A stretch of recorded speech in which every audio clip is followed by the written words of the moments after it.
We're actually going to have a change in the program. Sorry, Mr. Chapman. Our senior monitor, Jake Bailey's been able to come to prize giving. He can't stay for long, so I'm going to invite Jake to make his address now. If Jake can't get through it all, I'll take his speech off him and continue it on. So, do you want to come on, Jake?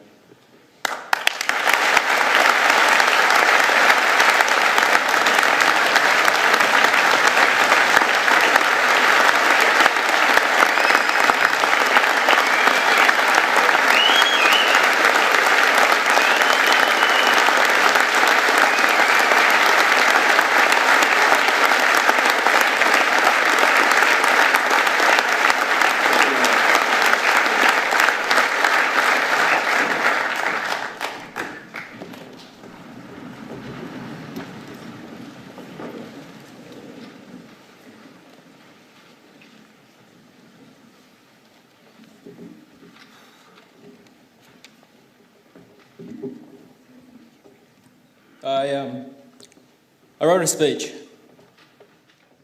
and then a week before I was due to deliver that speech tonight, they said, "You've got cancer." They said, "If you don't get any treatment within the next 3 weeks, you're going to die." And then they told me that I wouldn't be here tonight to deliver that speech. But luckily, that speech isn't about what's to come. It's about what an amazing year it's been. And you didn't really expect me to write a whole other speech from my hospital bed, did you? So it started like this. If I've seen further, it is by standing on the shoulders of giants. Bernard of Chartres compared us to dwarves perched on the shoulders of giants. He pointed out that we see more and further than our predecessors, not because we have keener vision, nor greater height, but because we are lifted up and borne upon their gigantic stature and knowledge. Thank you, Christchurch Boys High School, for the height that you offer to us. Tēnā koutou katoa. Good evening, everyone. My name is Jake Bailey, and I'm Senior Monitor of 2015. To all the fine young men who have gone before me, and to all the fine young men who sit before me, thank you for supporting me this year as your Senior Monitor. At times, I've wondered whether I've deserved the job.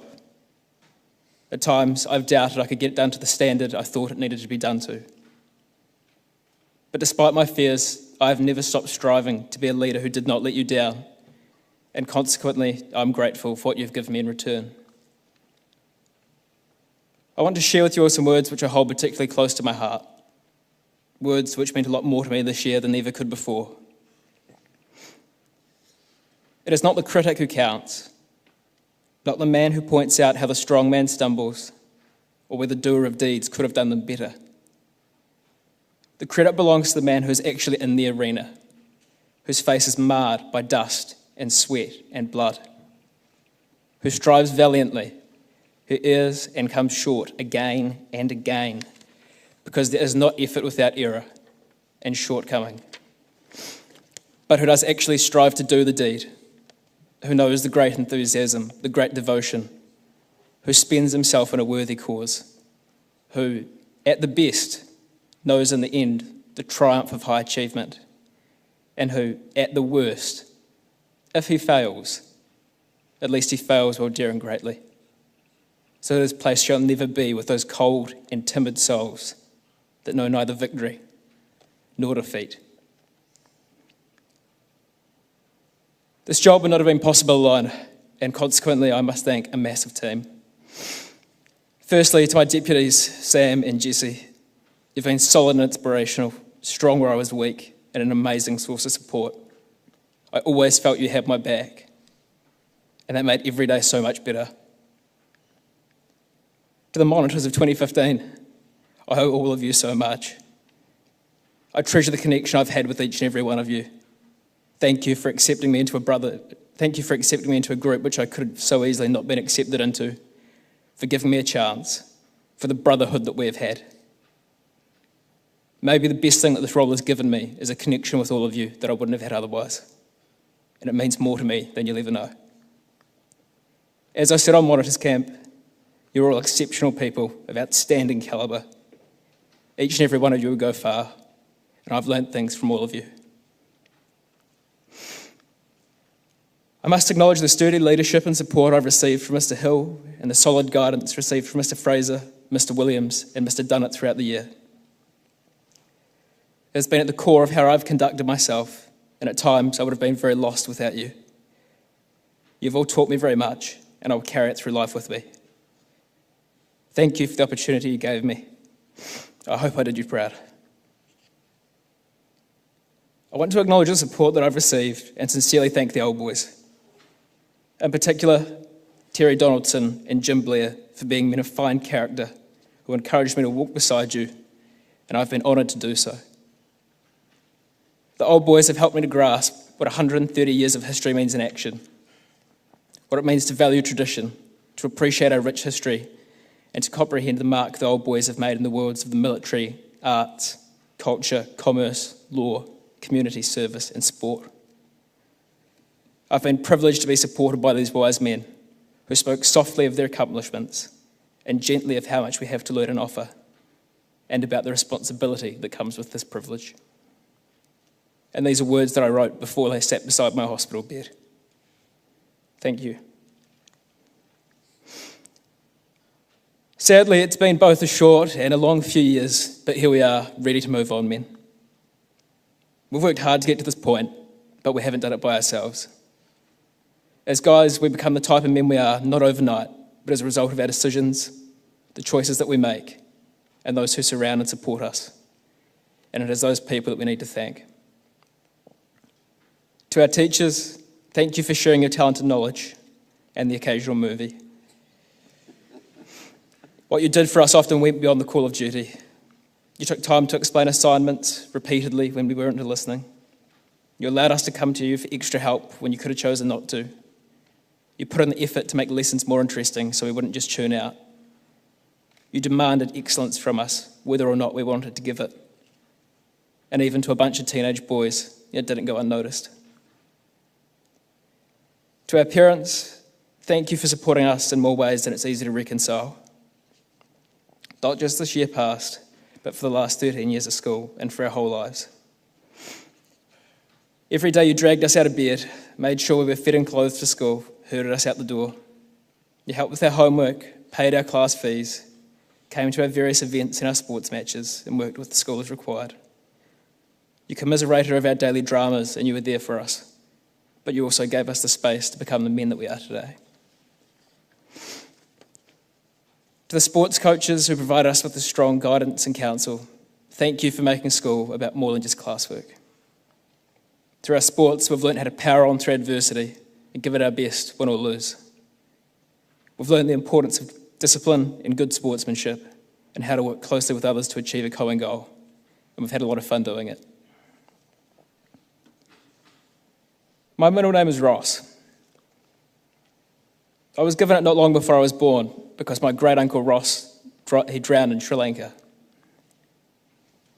Mr. Ross Bailey was a Christchurch-based kidney transplant surgeon working for the Asian Commission for the Global Advancement of Nephrology.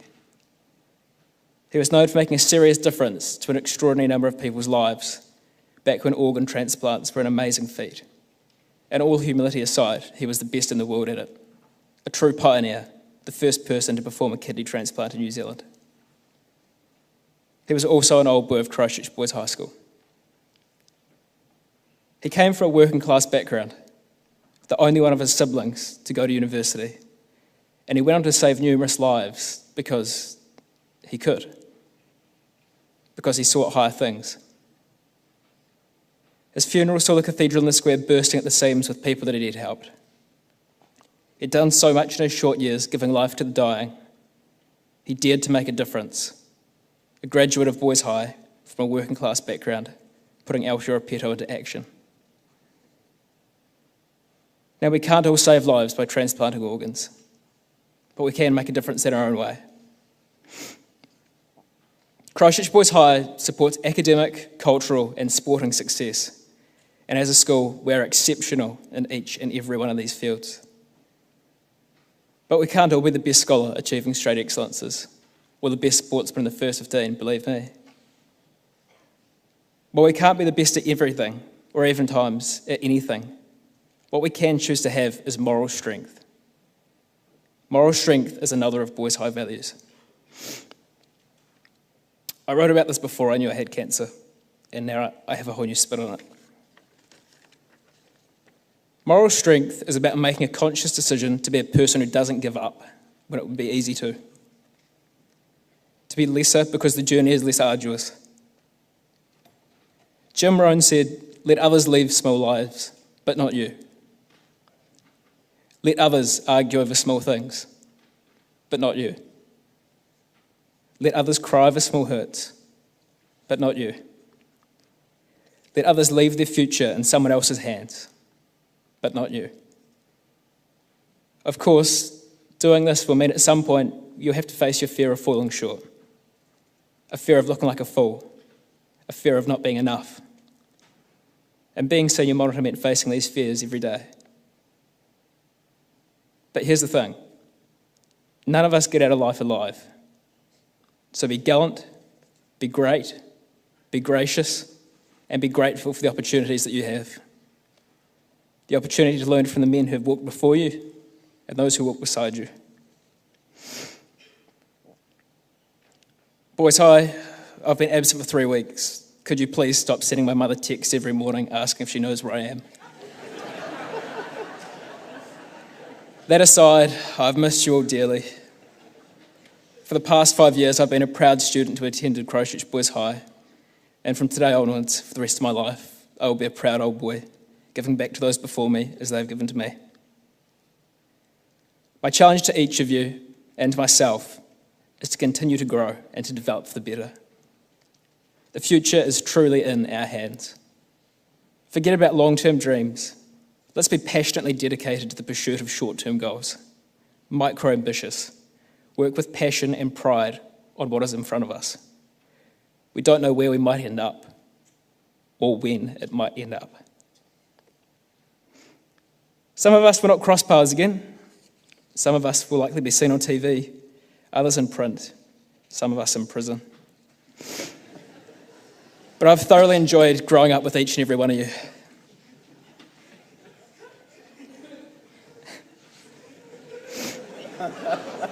You know it's true. It's just...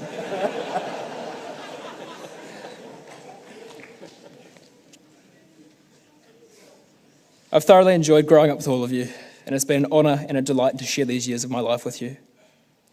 I know that as I look at all of you, I'll measure my time here and the friendships I've had in these last years. Some were pretty casual, others were much closer, but I remember each one fondly, and I'm sure you will too. And when the many memories of our high school years begin to fade, that's ultimately how we may measure our time here. Not in the classes, or the lunch times, or the exam results, or the years, but in the friendships that we've made and the times we've shared together. And so here we stand. Our rule is over, and it is up to the next class to step into our shoes and take over. I hope that those of you who follow on will carry on a proud legacy. May the lads that follow benefit from the school's work to replicate the hall and the community spirit that undeniably comes from sitting together as one, strength and character of this mighty institution combined. I don't know where it goes from here for any of us, for me, for you, but I wish you the very best in your journey, and I thank you all for being part of mine. Wherever we go and whatever we do, may we always be friends when we meet again. Aotearoa Peto.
We are doing a few things out of order tonight, but just while Jake is here, I'll get the headmaster to present the prize for Senior Monitor. The Sorrell Prize for Senior Monitor acknowledges the leadership of the boy who was chosen last year or early this year to lead the monitors and lead the school. And I think you've seen an example of the wise choice that people make. All right, congratulations, Jake.